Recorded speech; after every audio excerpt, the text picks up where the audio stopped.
స్పందించిండో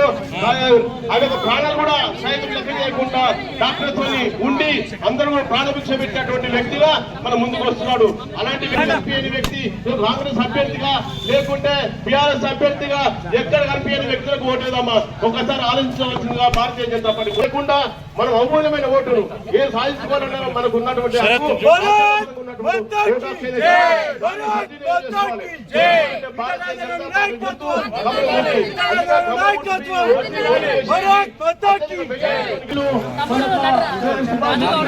అదేవిధంగా ఒక ఎమ్మెల్సీ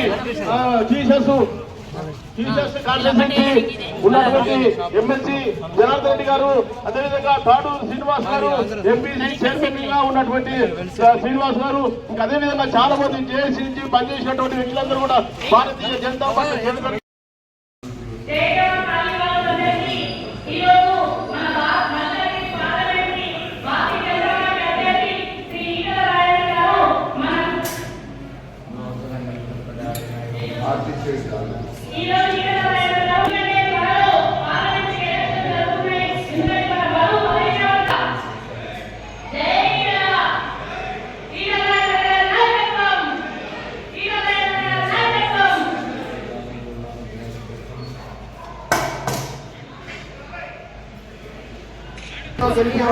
అందరికీ విజ్ఞప్తి చేస్తా